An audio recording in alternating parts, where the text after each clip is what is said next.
आइए आज आपको एक हकीकी और सच्ची कहानी से हम रूबरू कराते हैं जो हकीकत है। क्या आप सोच सकते हैं कि कोई शख्स अपने गर्लफ्रेंड का कत्ल करे और फिर उसी की लाश पर कंक्रीट का चबूतरा बनाकर रोज वहां पर बैठकर चाय पिए? ये सवाल किसी बुरे सपने जैसा लग सकता है, लेकिन भोपाल के साकेत नगर में ये खौफनाक हकीकत है। प्यार में इंसान जान दे देते हैं, ये आपने सुना होगा, लेकिन प्यार में कोई अपने प्यार की जान लेकर उसे अपने बेडरूम की शान बना ले, ये शायद आपने कभी कल्पना नहीं की होगी।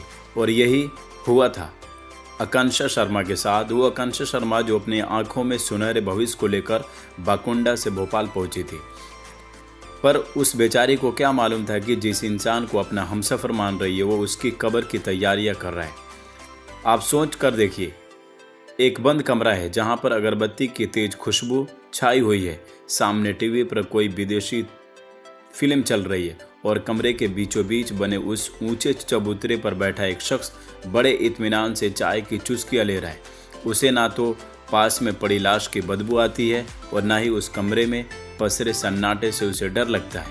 यह शख्स था आकांक्षा का बॉयफ्रेंड उदयन दास, जिसकी आंखों में ना पछतावा था ना कोई भावना। उदय दास ने न केवल आकांक्षा का गला घोटा बल्कि उसकी रूह को भी अपमानित किया।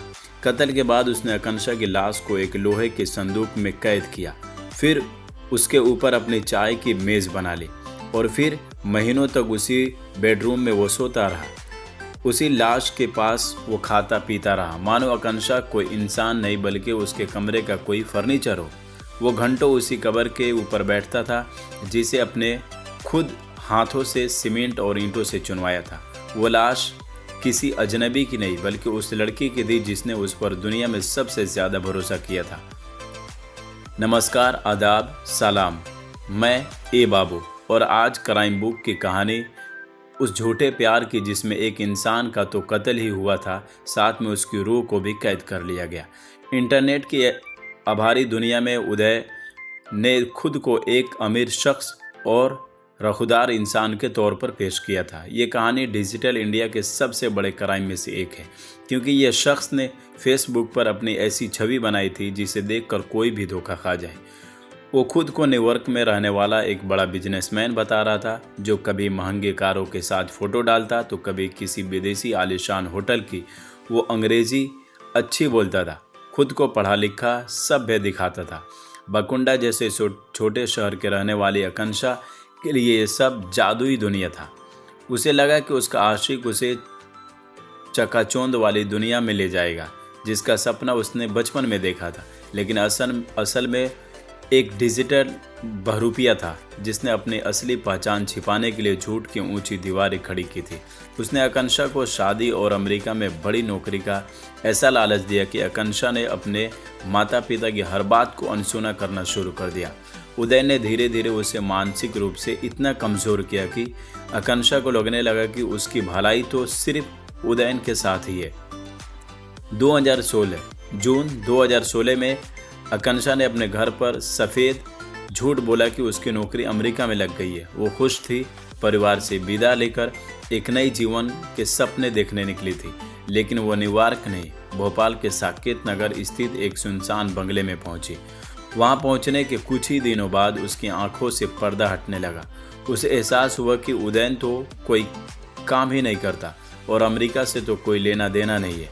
वो एक ऐसे घर में कैद हुई जो बाहर से बड़ा दिखता था लेकिन अंदर से अजीब और डरावना था। उदयन व्यापार धीरे धीरे खतरनाक हुआ। आकांक्षा पर एक छोटी मोटी बात पर शक करने लगा। उसे किसी से फ़ोन पर बात नहीं करने देता, उसे घर से बाहर जाने की सख्त मना कर दिया था। पड़ोसियों को लगता था कि इस बड़े बंगले में एक पढ़ा लिखा सभ्य लड़का अकेला रहता है, लेकिन उन्हें क्या पता था कि उस बंगले के चार दीवारी के पीछे एक मासूम लड़की की चीखें घुट रही है। जब आकांक्षा ने हकीकत जानने के बाद घर जाने की जिद की तो उदयन को लगा कि उसका सारा राज दुनिया के सामने आ जाएगा। दिसंबर 2016 की एक सरदरा जब बहस अपनी सीमा पार गई तो उदयन सोते समय आकांक्षा का गला घोटकर कत्ल करने के बाद उदयन के माथे पर पसीने की एक बूंद तक नहीं आई। उसने लाश को कहीं बाहर फेंकने के बजाय अपने ही पास रखने की एक रोंगटे खड़े करने वाली योजना बनाई। अगले दिन बाजार से बहुत सारा सीमेंट, रेत और ईंट मंगवाई।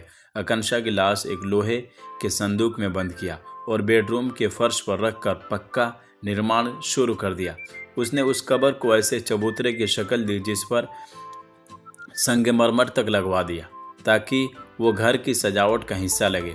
उसने द वॉकिंग हेड जैसी विदेशी शो और क्राइम फिल्मों से सीखा था कि कंक्रीट के मोटी परत सड़न के बदबू को बाहर आने से रोकती है। वो महीनों तक उस चबूतरे के पास सोता खाता रहता। इतना ही नहीं, आकांक्षा के मरने के बाद उसके फेसबुक अकाउंट को एक्टिव रखता, स्टेटस डालता ताकि दुनिया को लगे कि वो जिंदा है, अमेरिका में बहुत खुश है। वो एक मुर्दा शरीर के साथ उसी कमरे में उस तरह रहता है जैसे कोई जीवित इंसान रहता है। जब पुलिस ने उदयन को पकड़ा और कड़ाई से पूछताछ की तो ऐसा सच उगला जिसे सुनकर जांच टीम की रूह कांप गई। आकांक्षा उसकी पहली शिकार नहीं थी। साल 2010 में उसने छत्तीसगढ़ के रायपुर में अपने माता पिता को भी इसी बेरहमी से मारा था। उसने अपनी मां इंद्रानी और पिता वीरेंद्र दास को गला घोटकर मारा, घर के पीछे बगीचे में दफना दिया। वहां भी उसने कब्रों का कंक्रीट का चबूतरा बनवाया। 7 सालों तक सबको बताता रहा कि माता पिता अमेरिका के न्यूयॉर्क में शिफ्ट हो गए हैं, जबकि वह उनकी पेंशन निकालता रहा, उनके पैसे खर्च करता रहा। जब पुलिस ने रायपुर के घर के बगीचे में खुदाई की तो मिट्टी के नीचे जो कंकाल निकले उनके गले में वही लॉकेट थे जो उदयन की मां पहनती थी। अपने ही माता पिता की हड्डियों पर चबूतरा बनाकर वो सालों तक उनके पैसों पर ऐश करता रहा। उसके लिए रिश्तों की कोई अहमियत नहीं थी, सिर्फ पैसा और सनक पूरी करना उसकी जिंदगी का मकसद था। आकांक्षा की लाश में जब पुलिस भोपाल पहुंची तो फर्राटेदार अंग्रेजी और दिखावी रईसी में गुमराह करने की हर कोशिश की। बहुत ही आत्मविश्वास के साथ पुलिस को बताया कि आकांक्षा उसे छोड़कर चली गई, लेकिन जब पुलिस बेडरूम में दाखिल हुई और फर्श पर बना वो ऊंचा और बेमेल चबूतरा देखा तो खटकने लगा। पुलिस को उसने सफाई दी कि वास्ते दोष ठीक करने के लिए बनवाया है। जब पुलिस ने ड्रिल मशीन मंगवाई तो उदयन के चेहरे के डर और पसीने को देखकर पुलिस को शक हुआ। जैसे ही कंक्रीट के परते टूटे, पूरे कमरे में एक भयानक बदबू फैली। पुलिस वालों के लिए वो बड़ा हैरान करने वाला दिन था। जब लोहे का संदूक बाहर निकला, खोला गया तो आकांक्षा कंगाल मिला। पुलिस हैरान थी कि इस बात से कि कोई इंसान इस सड़न और मौत के बदबू के बीच महीनों तक कैसे रहा। वह कैसे सो सकता था, वह कैसे लाश के ऊपर बैठकर चाय पी सकता था। ये सामान इंसान के बस की बात नहीं है, ये सामान्य इंसान की बस की बात नहीं है। उदयदास एक ऐसा अपराधी था जो किसी की जान लेने में रत्ती भर पछतावा दुख महसूस नहीं करता। घंटों तक अपराध वाली फिल्में और सीरीज देखता, कत्ल के नए नए तरीके वहीं से सीखता, अपनी झूठी काल्पनिक दुनिया में जीता जहां वो खुद को होशियार ताकतवर समझता। गिरफ्तारी के बाद भी उसके व्यवहार में कोई बदलाव नहीं आया। उसने जेल में पुलिस को से पिज्जा, सैंडविच और महंगी सिगरेट की बात की, जैसे उसने कोई बहुत बहादुरी के काम किया हो।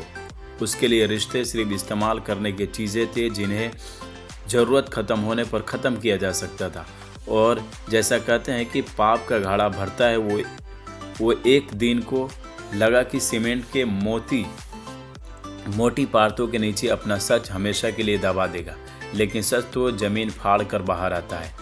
और आज वो जेल में उम्र कैद की सज़ा काट रहा है। उसकी ये दास्तां हमेशा याद दिलाती रहेगी कि सबसे शांत दिखने वाले चेहरे की सबसे खतरनाक शैतानों को छुपा कर रखते हैं। इसलिए हमारी आपसे सलाह है कि अजीबों पर आंख मूंद कर भरोसा करना जानलेवा साबित हो सकता है। ध्यान रखें अपने आसपास और पड़ोसियों पे। किसी ऐसे इंसान पे कभी भी भरोसा न करें जो आपके रिलेटेड नहीं हो, जो आपके रिश्तेदार जिसे नहीं जानते हो। जब तक ये ख़ास तौर से लड़कियों के अंदर है कि वो किसी भी अनजान लड़के को जो दुनिया के चौकाचौंध दिखाकर उसके बस में आ जाती है, और यही लड़कियां एक दिन अपने जान के शिकार हो जाती है। तो ये कहानी एक दर्दनाक कहानी है। इसे लड़कियों को सीखने की ज़रूरत है